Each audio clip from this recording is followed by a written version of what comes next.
Hello everyone, विकासू classes में आपका स्वागत है।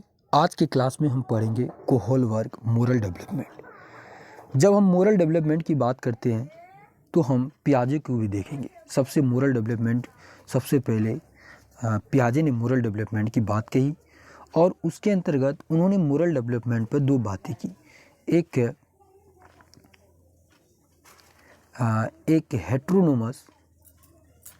हेट्रोनोमस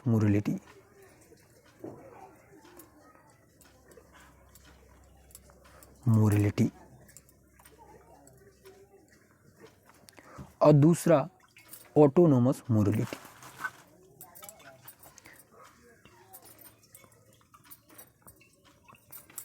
तो पियाजे ने कहा कि बच्चे के अंदर जब बच्चा 5 से 9 वर्ष का उम्र का रहा होता है तो उसके अंदर हेट्रोनोमस मोरलिटी आता है। यानी बच्चे जो खाता है मतलब कसम की बात बोलता है कि मैं कसम खा के खाता हूँ कि ऐसा नहीं करूँगा, इससे बहुत हुआ। तो इस तरह की जो बातें होते हैं वो हेट्रोनोमस मोरलिटी के अंतर्गत आता है।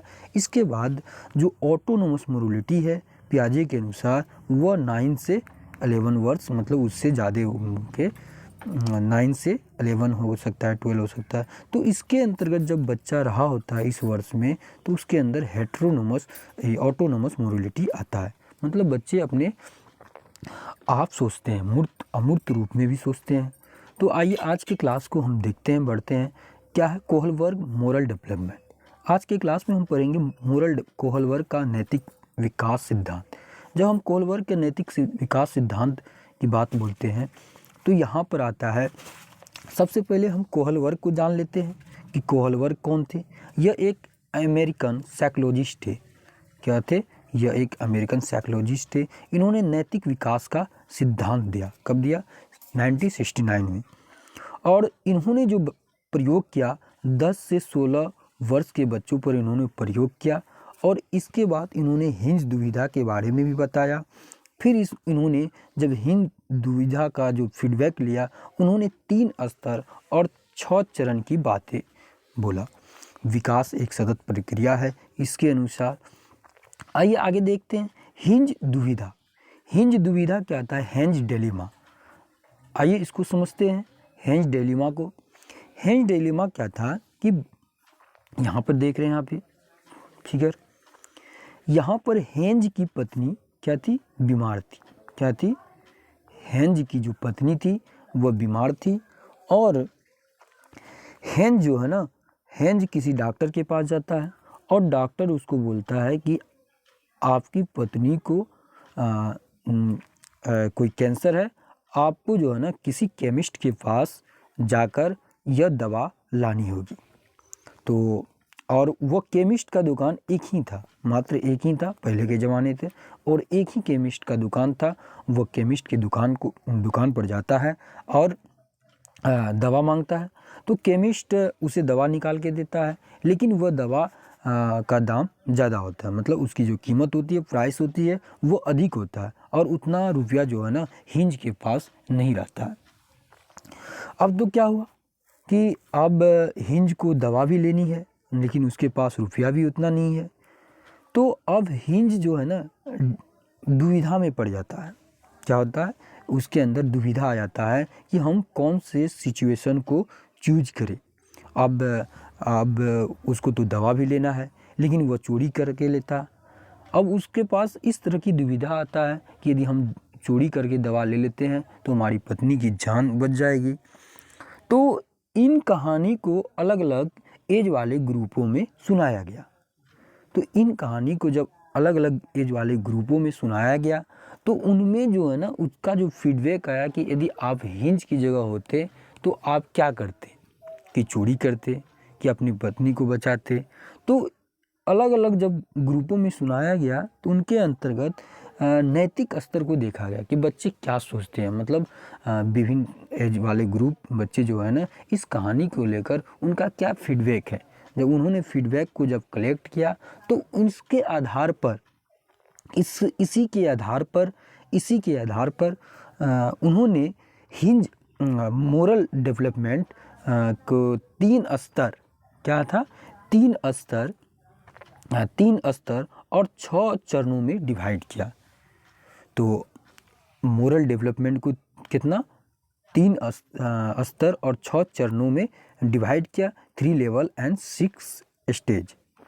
तो इनमें क्या होता है कि इसमें एक सिचुएशन होता है डिलेमा, मोरल डिलेमा की यदि हम बात करते हैं तो क्या होता है कि मोरल डिलेमा की यदि हम बात बोले डिलेमा, तो जो दुविधा होता है इनमें सिचुएशन होता है। क्या होता है कि सिचुएशन आपके पास 3 सिचुएशन दिया है, उन सिचुएशन में से आपको एक सिचुएशन को कलेक्ट करना है। यदि आप एक सिचुएशन को कलेक्ट करते हैं तो दूसरे में क्या है, आपको दूसरा सिचुएशन कलेक्ट नहीं करना होगा। बाकी आपको जो है ना सबसे बेस्ट सिचुएशन को कलेक्ट करना है, आपको चूज करना है सबसे बेस्ट सिचुएशन को। मान लीजिए कि आपका एक ही दिन एग्ज़ाम है, सपोज डैट आपका जो है ना एक मान लीजिए कि एक है KVS का, एक रेलवे का एग्ज़ाम है और एक है बैंक का IBPS। तो आपको जो है ना एक ही दिन एग्ज़ाम है, तो आप इस सिचुएशन में आप डिलेमा में फंस गए हैं, आपको कौन सा एग्ज़ाम कलेक्ट करना है। यदि आप एक को चूज करते हैं तो दूसरा आपका छूटेगा, यदि आपको यह रेलवे वाले एग्ज़ाम को चूज करते हैं तो यह दोनों छूटेगा। तो आपको एक ही एग्ज़ाम चूज करना है। ऐसे इस स्थिति में आपको हानि तो होगा ही, आपको उसमें बेस्ट चूज करना है कि आपको क्या हो सकता है। इन सारे सिचुएशन के आधार पर उन्होंने मोरल डेवलपमेंट की बात कही। आइए आगे बढ़ते हैं। इसके आधार पर उन्होंने पूर्व परंपरागत नैतिकता प्री कन्वेंशनल स्टेज के बारे में बताया। नैतिक तर्कना के इस स्तर पर वे नियम सम्मिलित होते हैं जिनका निर्माण दूसरों के द्वारा किया जाता है और पालन बालकों के द्वारा। मतलब नियम जो होते हैं वो दूसरा बनाता है और पालन कौन करता है, बालक करता है। इस चरण में पहला चरण जो है, इसमें स्टेज 1 में ओबीडियंस पनिशमेंट की बात बोलते हैं। मतलब नियमों का पालन करना महत्वपूर्ण होता है क्योंकि दंड से बचने का यही एक तरीका है। इनमें क्या होता है कि बच्चा आज्ञाकारिता एवं दंड, ओबीडियंस एंड पनिशमेंट, नियमों का दंड जितना कठोर होगा और कार्य उतना ही बुरा होगा। यह दंड भुगतने वाले व्यक्ति को दोषी मानता है चाहे वह निर्दोष क्यों न हो। जो दंड भुगतता है, इस उम्र में बच्चे यही सोचते हैं कि जो दंड भुगत रहा है वह दोषी है चाहे वह कितना ही निर्दोष क्यों न हो। चलिए आगे चलते हैं, देखते हैं। यहाँ पर दूसरा स्टेज में उन्होंने बतलाया कि स्वालभ मानसिकता यांत्रिक सापेक्ष। कहने का मतलब है कि पर्सनल रिवार्ड ओरिएंटेशन, इनमें इंस्ट्रक्शन। इसमें क्या होते हैं कि व्यक्ति के अंदर जो बच्चे होते हैं किस तरह से सोचते हैं, व्यक्तिगत फ़ायदा के बारे में सोचते हैं। क्या होता है, वो व्यक्तिगत फ़ायदा के बारे में सोचते हैं कि इसमें मेरे लिए क्या है। यहाँ बच्चों का तर्क दूसरों की ज़रूरतों में सीमित रुचि को दिखाता है कि मेरे लिए यदि मैं कोई काम करूँगा, मैं क्यों पढ़ूँगा, तो हमें चॉकलेट मिलेगा तो मैं पढ़ूँगा। इस तरह से बच्चे सोचते हैं। तो बच्चे यहाँ पर दूसरों के लिए चिंता का आंतरिक सम्मान पर आधारित नहीं है, बल्कि एक मानसिकता, आप मेरी पीठ को खुजलाओ और मैं आपकी पीठ को खुजलाऊंगा। मतलब बच्चे इस तरह से सोचते हैं, यदि आप मेरे पीठ को खुजलाते हैं तो तभी मैं आपकी पीठ को खुजलाऊंगा। इस तरह से सोचते हैं। यह दूसरों की ज़रूरत को सीमित प्रभाव करता है। मतलब यह सीमित प्रभाव करता है, मैं उतना ही काम करूंगा, यदि तुम हमको चॉकलेट दोगे तो मैं भी तुम्हें चॉकलेट दूंगा। इस तरह से बातें मतलब सोचते हैं इस चरण में। आइए आगे देखते हैं। परंपरागत नैतिकता कन्वेंशनल स्टेज लेवल 2। इस स्तर में बालक ने उन नियमों का पालन करते हैं जो उसकी स्वयं की आवश्यकता के साथ दूसरों की आवश्यकता में समन्वय स्थापित करते हैं। जैसे किशोरों को अपने अधिकारों से अधिक महत्वपूर्ण उनके परिवारों, समूह और राष्ट्र की आकांक्षाएं लगती है। इसमें उनके अपने तात्कालिक और आवश्यक परिणाम की चिंता नहीं होती है। इनमें क्या होते हैं कि बच्चे जो होते हैं एडोल्सन होते हैं। क्या होते हैं, एडोल्सन होते हैं। क्या होते हैं, इनमें जो बच्चे जो है क्या करते हैं, यह जो उम्र होता है कन्वेंशनल का जो उम्र होता है वो किशोरा अवस्था का उम्र होता है। क्या होते हैं, किशोरा अवस्था का उम्र होता है। तो इनमें जो बच्चे सोचते हैं कि जो नियम और कानून बनाए गए हैं वो हमारे जो मतलब इनमें क्या होते हैं, बच्चे के अंदर जो इंटरनेशनल का कन्वेंशनल एडोलसेंट कन्वेंशनल जो होते हैं, इनमें बच्चे क्या कर, तो यहाँ पर देखते हैं तो स्टेज 4 में मतलब लेवल 2 और स्टेज 4 में जो होते हैं बच्चे क्या होते हैं, अच्छा लड़का और अच्छी लड़की का अभिविन्यास आता है। मतलब बोलते हैं कि समाज की उम्मीदों के अनुसार अपनी भूमिका को अदा करना चाहते हैं एवं इसमें खड़े उतरने की कोशिश करते हैं। वे अच्छा व्यवहार दर्शाते हैं ताकि लोग उन्हें अच्छा समझें। मतलब वह क्या करते हैं, अच्छा कर रहे होते हैं ताकि लोग उसके बारे में अच्छा सोचें। यह क्या होता है, इंटरपर्सनल एकॉर्ड एंड कन्फर्मिटी। कहने का मतलब हुआ कि इंटरपर्सनल रिलेशनशिप के बारे में सोचते हैं। मतलब गुड बॉय और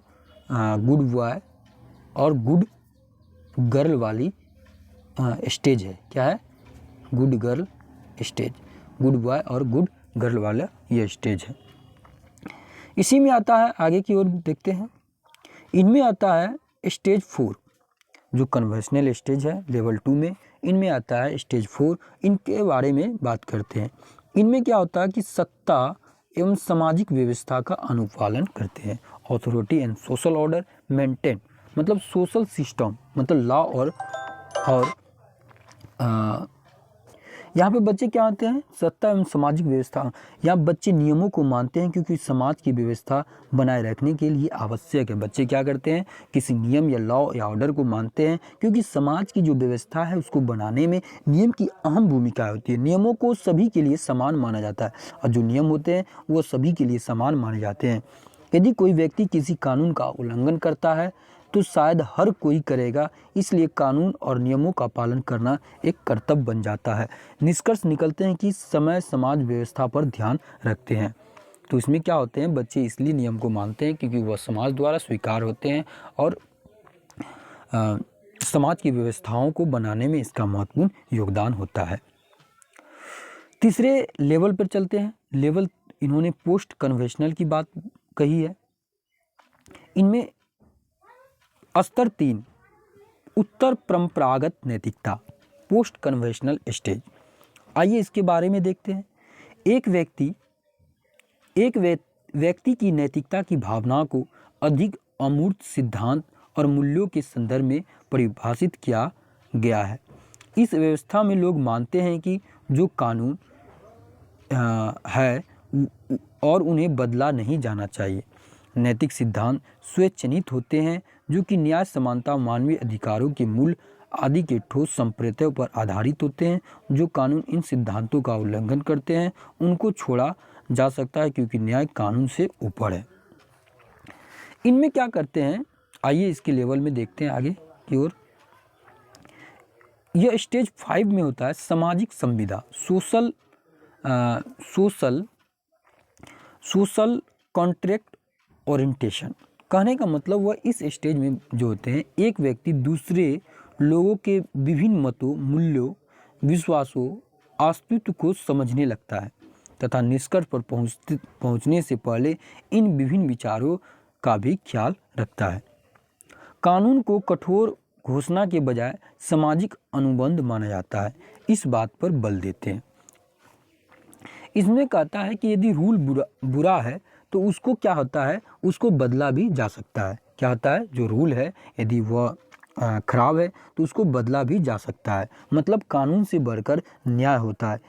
क्या होता है, कानून से बढ़कर क्या होता है, न्याय होता है। क्या होता है, कानून से जो बढ़कर क्या होता है, न्याय होता है।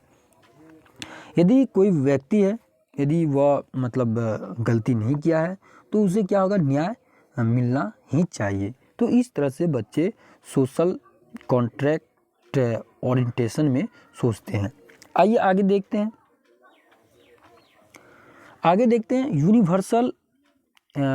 यूनिवर्सल एथिकल प्रिंसिपल, सार्वभौमिकता नैतिकता। यहाँ पर क्या होते हैं कि सार्वभौमिक नैतिकता सिद्धांतों एक अमूर्त पर आधारित होता है। मतलब जो आपके सामने नहीं है। सार्वभौमिक न्याय के अनुसार निष्कर्ष आमतौर पर चुने गए सिद्धांत ठोस के बजाय अमूर्त होते हैं और समानता, गरिमा या समान जैसे विचारों पर ध्यान केंद्रित करते हैं। मतलब कहने का मतलब हुआ कि बेनिफिट फॉर ऑल, हम ऐसे ऑप्शन को चूज करें जो सारे के लिए बेनिफिट हो। क्या हो? Benefit for all. क्या हो? बेनिफिट फॉर ऑल, सभी के लिए बेनिफिट हो।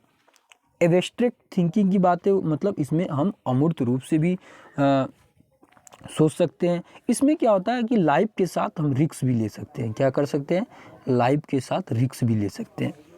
तो इन्होंने यदि नैतिक विकास के सिद्धांत की ओर देखें, इन्होंने 3 लेवल में डिवाइड किया और प्रत्येक लेवल में उन्होंने 2 स्टेजों की बात कही। आइए देखते हैं आगे क्या है। नैतिक दुविधा की बात बोली कि राइट जाए कि लॉन्ग जाए, मतलब रॉन्ग जाए।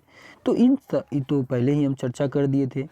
तो यहाँ पर एक शब्द है कि नैतिक दुविधा, मोरल क्या सही है क्या गलत है, नैतिक तर्कना क्या सही है क्या गलत लग के बारे में सोचना।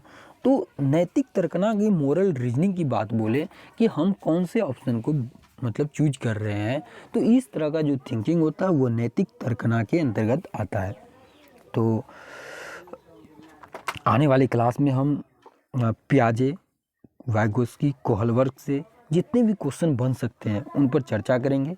क्लास कैसा लगा? यदि अच्छा लगा तो हमारे चैनल को यदि अच्छा लगा हमारे वीडियो को लाइक कर सकते हैं और कमेंट भी कर सकते हैं और अपने दोस्तों को शेयर भी कर सकते हैं। यदि हमारे चैनल पर पहली बार विजिट किए हो तो हमारे विकासू क्लास को सब्सक्राइब कर सकते हैं। Thank you watching this video. Okay bye.